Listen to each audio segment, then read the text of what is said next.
J'ai rencontré les gens qui m'ont permis de faire un métier où j'ai pu concrétiser tous mes rêves d'ado, mes rêves d'enfant, et entraîner les gens dans mes rêves aussi.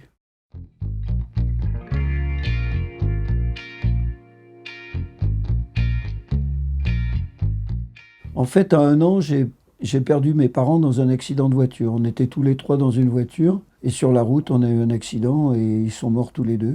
Moi, je m'en suis tiré avec une jambe cassée et je me suis retrouvé dans une maison d'enfants. Une super maison d'enfants où j'ai été très très heureux, où j'ai eu plein d'amis. Cette maison d'enfants, elle m'a appris déjà à vivre avec des gens différents, puisqu'il y avait des cas sociaux avec des enfants qui souffraient beaucoup parce qu'ils avaient été dans des conditions difficiles avec leurs parents. La personne qui m'a élevé, c'était quelqu'un d'exceptionnel. Ma grand-mère aussi, qui était quelqu'un d'exceptionnel, qui a essayé de me préparer très tôt à être autonome. Le goût du voyage, le goût de la collectivité, le goût du groupe, l'intérêt du groupe. Toujours essayer de faire que le groupe soit heureux, soudé. Parce qu'il n'y a rien de pire qu'un groupe qui s'entre-déchire. Et puis après, bah, à la maison d'enfants, bah oui, il y en a un qui est arrivé avec une guitare et je me suis dit, c'est ce que je vais faire de la musique. Et il m'a encouragé à faire de la musique avec lui. C'est ce qui m'a poussé à faire des études d'électronique, en me disant, l'électronique, ça m'amènera toujours à la musique. À l'IUT, j'ai rencontré un gars qui était un bricoleur d'électronique. Il a trouvé un emploi dans un magasin de musique. Et les clients de ce magasin de musique, il y avait un groupe qui avait besoin d'un sonorisateur. Donc ils lui ont demandé d'être sonorisateur. Et puis après, il a dû partir pour continuer ses études et il m'a demandé de le remplacer. Et j'ai dit tout de suite banco. J'y connaissais rien. Le premier concert, il m'avait fait un petit schéma pour mettre les micros derrière sur la batterie.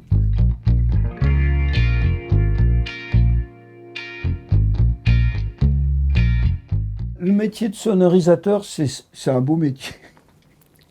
C'est un super métier parce qu'en fait, il doit s'occuper du plaisir du public en essayant de faire le lien entre ce que dit l'artiste et le public. C'est-à-dire, il faut que le public puisse comprendre et aimer l'artiste. Que le son, il soit pas bon qu'à la console, il faut que partout, ça soit à peu près écoutable. Le son, il faut que ça soit de la musique. Si c'est que du son, ça n'a pas d'intérêt, c'est ennuyeux. C'est d'arriver à faire passer l'âme du musicien dans le son. Et là, c'est de la musique. Et s'intéresser à la technique. Bah, par exemple, s'apercevoir qu'une balance à 3 heures de l'après-midi et le concert à 10 heures du soir, ça n'a rien à voir. J'étais pas frustré. En aucun moment, je voulais prendre leur place. Par contre, je voulais vraiment les aider, qu'ils aillent plus loin dans leur message et rajouter un peu du mien grâce au délai, grâce au reverb. Tu construis un univers avec une réverbération. Et du coup, tu places l'artiste dans un espace.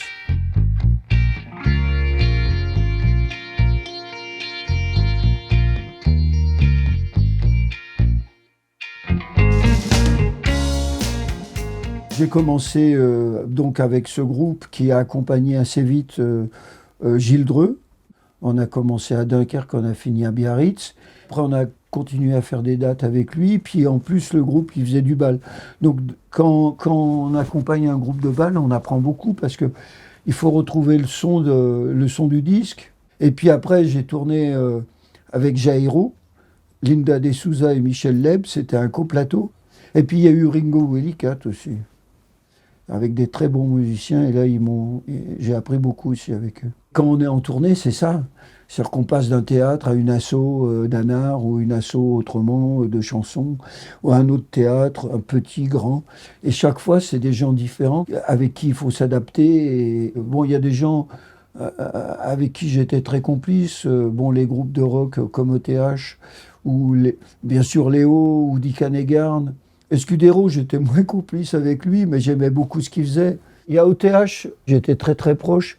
Je les ai rencontrés en 86 et j'en avais arrêté en 92. Les punks, c'est des romantiques.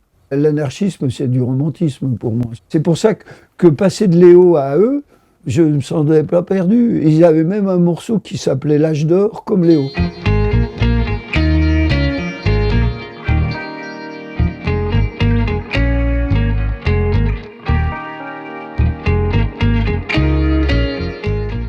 Avec Léo, j'ai commencé en 81 et jusqu'en 92, les derniers spectacles qu'il a fait, On faisait 80 dates par an à peu près. On trimballait le piano, l'éclairage et le son dans un petit camion. Quand on commençait une tournée, il venait sur scène, il nous donnait des petits bouquins là, avec ses textes et tout ça. Il m'a jamais donné de consignes. Il jouait du piano et il avait une bande orchestre. Je voulais que la bande orchestre arrive à vivre avec lui. J'étais vraiment à son écoute pour pouvoir doser la musique. Je lui rajoutais des petits effets et il adorait ça parce que tout d'un coup il se sentait moins seul, il se sentait un peu épaulé quoi. On était trois. Un éclairagiste, un gars au magnéto qui faisait aussi la balance de Léo parce que c'est un ancien chanteur et moi au son. À la fin du spectacle, c'est arrivé qu'on se retrouve tous les cinq, c'est-à-dire Léo, sa femme et nous trois à table.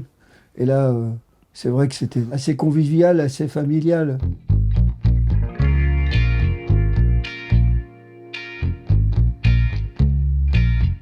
J'ai fondé Fin Musique le 15 décembre 79, mais dans l'optique de trouver un patron assez vite. Mais en faisant ce métier, je me suis aperçu que j'avais des désirs, des envies, une façon de faire, et je me suis aperçu que personne ne pourrait m'aider comme patron. Donc il fallait que je prenne les choses en main.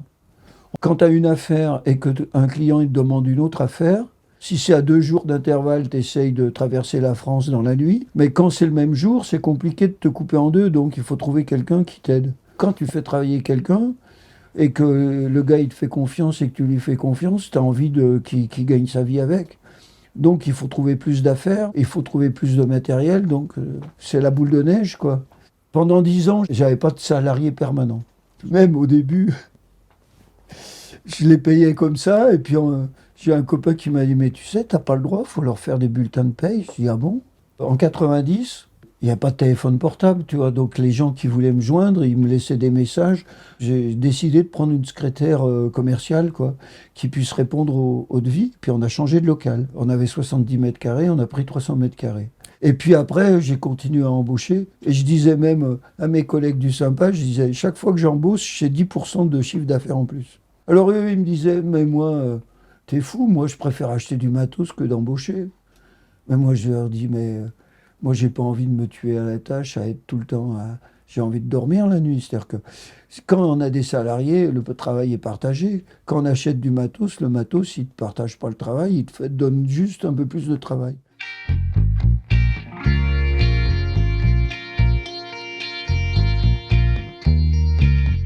Le fait que j'étais souvent absent, les gens ont construit un peu leur poste de travail avec ce qu'ils avaient envie de faire eux-mêmes. J'intervenais pas trop, je leur demandais de faire un travail et ils s'organisaient et je leur donnais les moyens qu'ils me demandaient pour faire leur travail. Je pense que les gens étaient heureux de venir travailler parce qu'ils n'avaient pas une pression, sauf quand je prenais du café par contre. Quand je prenais du café, ils se gâchaient tous parce que j'avais beaucoup trop d'idées. Le rôle du manager, c'est de mettre de l'huile dans les rouages. Son premier travail. Ça m'est arrivé de prendre des mauvaises décisions, mais de faire en sorte qu'elles deviennent des bonnes. C'est aussi le rôle du manager, parce que une équipe qui se dit oh, putain, on est en situation d'échec, c'est pas très porteur. Donc voilà, j'essayais de faire en sorte que les gens ils aient l'impression de travailler pour quelque chose d'exceptionnel. C'est ce que j'ai fait toute ma vie, organisateur de jeux en fait. Mon métier c'était ça, c'était arriver dans un endroit et faire travailler les gens sans que ça soit trop pénible.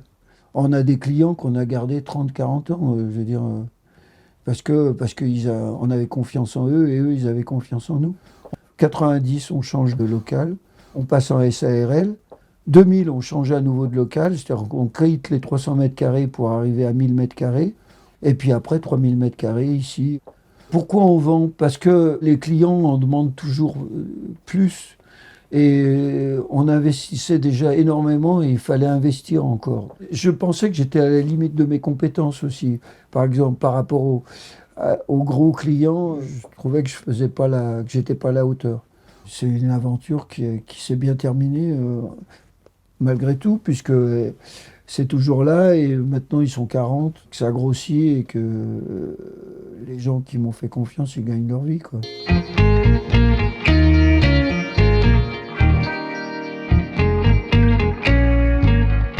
Je suis rentré au Sympaz en 1995 et j'ai rencontré les gens du Sympaz et ça m'a plu parce que ça permettait de rencontrer des gens qui font le même métier, donc de parler de nos problèmes. Notre métier, c'était pas un métier, c'était un peu du bricolage. Puis tout d'un coup, bah si, c'est devenu un métier parce qu'on travaillait, on prenait des responsabilités, ne serait-ce que la sécurité. Il fallait construire ce métier, établir des règles, rappeler qu'il y a des lois, que le système d'intermittents, c'est vraiment permettre aux intermittents de vivre quand ils n'ont pas de travail, mais certainement pas de travailler pour une boîte à plein temps, quoi. Le label, ça permettait aussi d'avertir les gens en leur disant attention, on ne peut pas faire n'importe quoi avec ça. On a des responsabilités, on a du public, on a des artistes sur scène. C'était quelque chose qui m'intéressait de mettre de l'ordre parce que jamais que tout le monde puisse jouer avec les mêmes règles du jeu, quoi.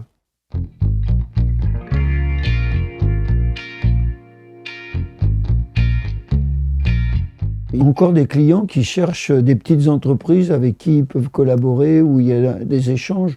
Donc ça doit être possible de faire grossir une entreprise en partant de pas grand-chose. Ça tient vraiment à l'optimisme et à la compétence des gens et leur puissance de travail, mais pas avec les mêmes règles. C'est sûr que c'est plus contraignant maintenant. Le plaisir, ça a été de travailler ensemble avec d'autres gens, échanger. Mais bon, c'est vrai que le son, ça me manque. Ça, c'est sûr que c'est un plaisir, c'est un vrai plaisir.